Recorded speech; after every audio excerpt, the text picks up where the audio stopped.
So hello students, कैसे हो आप सभी लोग। स्वागत है आप सभी का बायो स्टडीज़ यूट्यूब चैनल के ऊपर। आज हम देखेंगे chapter number 2, reproduction in lower and higher animals का रिवीजन प्लस माइंड मैप। ये जो माइंड मैप है ये आपको बायो स्टडी ऐप के ऊपर फ्री मटेरियल सेक्शन में आपको ये माइंड मैप मिल जाएगा।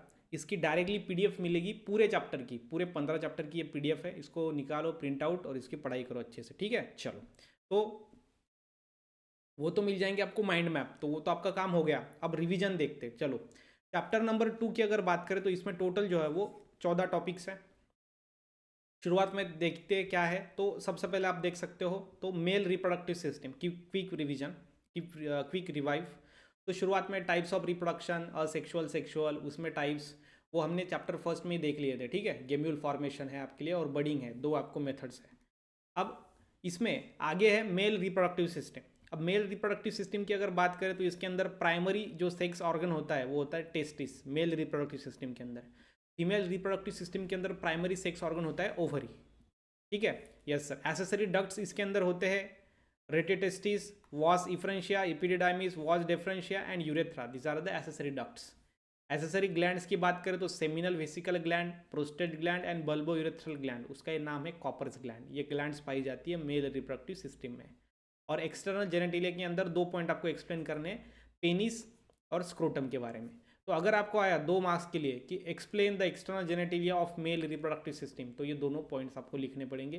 पेनिस के बारे में लिखना पड़ेगा, पेनिस के अलग अलग स्ट्रक्चर्स, पार्ट्स के बारे में लिखना पड़ेगा, स्क्रोटम के बारे में लिखना पड़ेगा, इसका क्या फंक्शन होता है, वो सारी चीज़ें।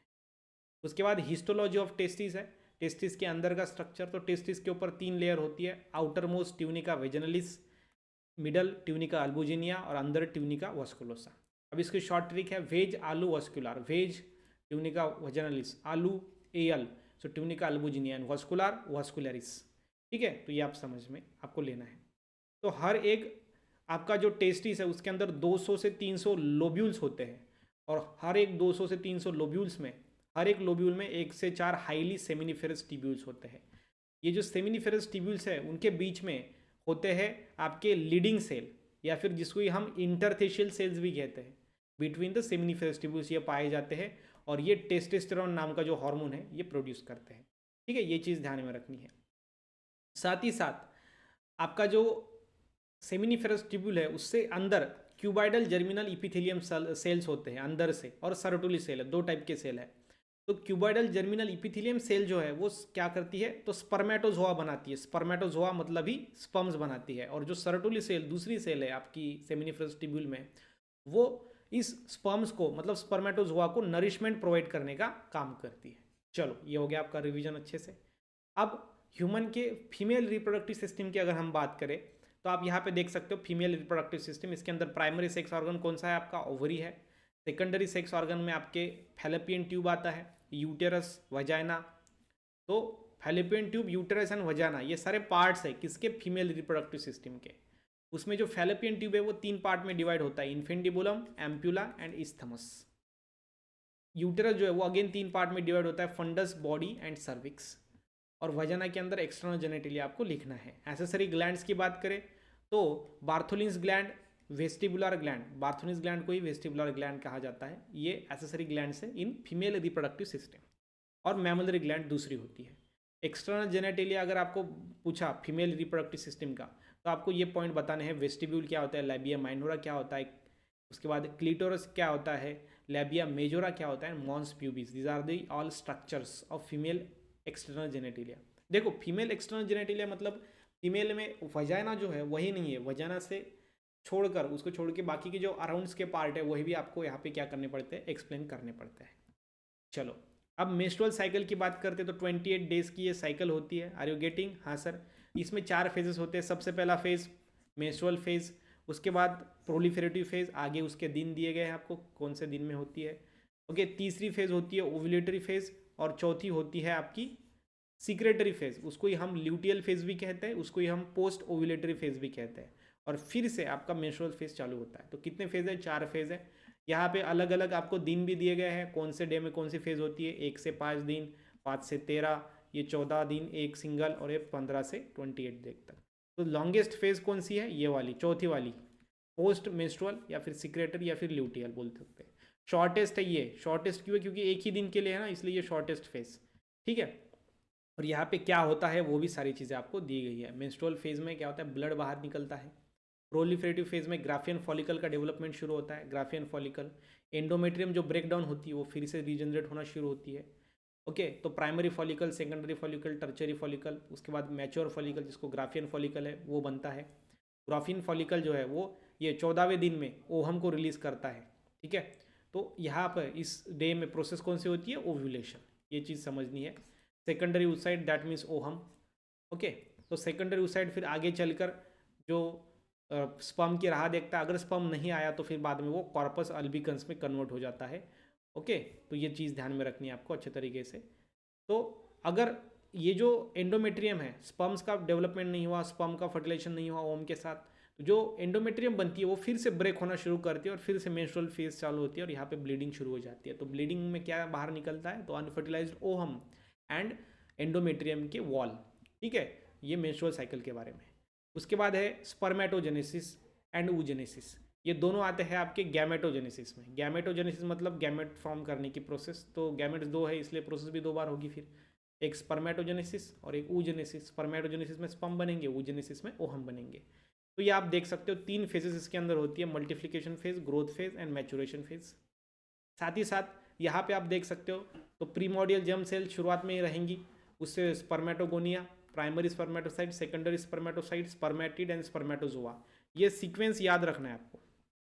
वही फीमेल की अगर बात करें oogenesis के अंदर, फीमेल गैमेटोफाइट की डेवलपमेंट की, तो यहाँ पे primordial germ cells, oogonia, primary oocyte, secondary oocyte and true ovum. तो first, second and polar body तो वहाँ पे बनती है, तो ये थोड़ा ट्विस्ट है उसमें। एम्ब्रोनिक डेवलपमेंट के अंदर आप देख सकते हो zygote, morula, blastula, gastrula and embryo. तो 4 स्टेजेस इसके अंदर होते हैं, जिसमें ध्यान में रख सकते हो CBI गैंग, ठीक है। शॉर्ट ट्रिक क्या है, CBI गैंग।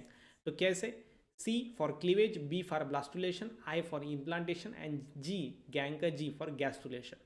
तो 4 स्टेप्स में ये आपका एम्ब्रोनिक डेवलपमेंट कंप्लीट होता है। अब जर्मिनल लेयर्स है आपको 3, इक्टोडर्म, मेजोडर्म एंड एंडोडर्म। और ये 3 जर्मिनल लेयर्स ही आगे चलकर हमारे बॉडी के अलग अलग ऑर्गन्स तैयार करते हैं, तो इसको मस्ट है, इसको एक बार रीड करना आवश्यक है। चलो आगे बढ़ते हैं। अब प्रेगनेंसी, बाद में आपको कौन सा टॉपिक है, प्रेगनेंसी। प्रेगनेंसी की बात करें तो इसमें फर्स्ट, सेकंड, थर्ड 3 ट्राइमेस्टर होते हैं, 3-3 महीने का 3 पीरियड, मतलब ये 3 महीने, ये 3 महीने और ये 3 महीने वीक्स में ये दिए गए हैं। और इसमें क्या चेंज होता है वो भी आगे दिया गया है, जैसे कि हार्ट बीट आपको अराइज हो जाएगा 6th वीक तक, ठीक है। उसके बाद लिम्ब डिजिट्स बन जाएंगे, मेजर ऑर्गन सिस्टम बनेगी, तो शुरुआत के 3 महीने में। बाकी के 3 महीने में जो है वो हेयर्स आ जाएंगे, आईब्रोज, आई लैशेस, ये सारी चीज़ें। और लास्ट में फुल्ली डेवलप होने के बाद वो डिलीवरी के लिए रेडी होगा, ओके। उसके बाद अगर बात करें आगे की, तो डेफिनेशन इसका, it is the temporal structure placenta, ठीक है। अब यहाँ पे क्या है, प्लेसेंटा, ये चीज़ ध्यान में रखना है।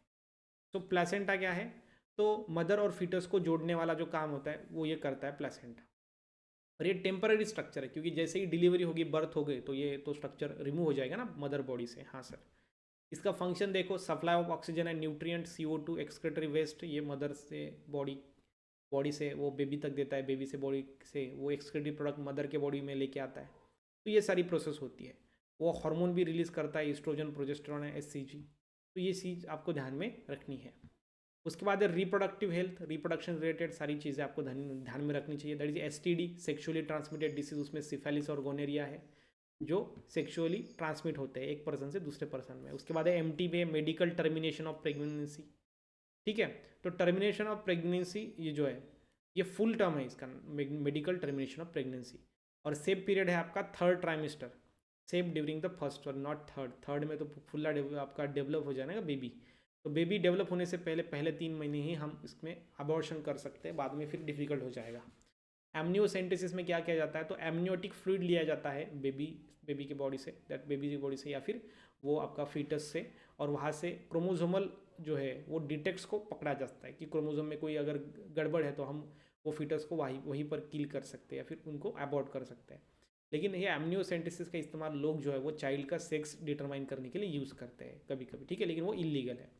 चलो रिप्रोडक्टिव हेल्थ की बात करते हैं। अब रिप्रोडक्टिव हेल्थ में इन विट्रो फर्टिलाइजेशन है, fertilisation outside the body, ZIFT zygote intra fallopian transport, जिसके अंदर ज़ाइगोट जो है वो फैलोपियन ट्यूब के अंदर ट्रांसपोर्ट किया जाता है। गैमेट इंट्रा फैलोपियन ट्रांसपोर्ट मतलब गैमेट को ट्रांसफर करना, ठीक है। तो ये सारी चीज़ें आपको दी गई है। और लास्टली आपको बर्थ कंट्रोल के मेथड्स है, इसमें टेम्पररी मेथड्स हैं और परमानेंट भी मेथड्स हैं। टेम्पररी मेथड में safe period, coitus interrupts, lactational amenorrhea, spermicides, condoms, then other diaphragms and cervical caps, okay, intrauterine contraceptives device, birth control pills भी मिलते हैं, सहेली एग्जाम्पल, स्किन इम्प्लांट्स। तो ये सारी चीज़ें क्या है, ये this are the temporary method, कुछ समय के लिए प्रेगनेंसी को अवॉइड करती है। और परमानेंट में है वैसेक्टोमी और ट्यूबेक्टोमी। वैसेक्टोमी फीमेल में नहीं होता, मेल में होता है, ट्यूबेक्टोमी फीमेल में होता है। तो यहाँ पे कन्फ्यूजन होता है स्टूडेंट्स का, सर वैसेक्टोमी फीमेल में है कि ट्यूबेक्टोमी। तो ध्यान में रखना है vasectomy start from V, and जो इसमें जो है वॉज डिफरेंस को कट किया जाता है, ठीक है। तो वॉज डिफरेंस तो मेल के अंदर ही होती है ना, तो ये वैसेक्टोमी का किसके अंदर होगा, मेल के अंदर। तो बचा हुआ ट्यूबेक्टोमी फीमेल के अंदर, जिसमें जो होता है वो फैलोपियन ट्यूब को कट किया जाता है ताकि जो स्पर्म्स है वो आपका ओहम तक ना पहुँच पाए, ठीक है। चलो, ये चीज़ आपको अच्छे से समझ के लेनी है। यहाँ पे हमने क्या किया, चैप्टर जो 2 है उसको अच्छे से रिवाइज किया। इसके जो माइंड मैप के ये जो नोट्स है ये आपको बायो स्टडी ऐप के फ्री मटेरियल में मिल जाएंगे। चलिए फिर मिलते हैं नेक्स्ट लेक्चर में, तब तक के लिए stay happy, stay motivate. Thank you so much.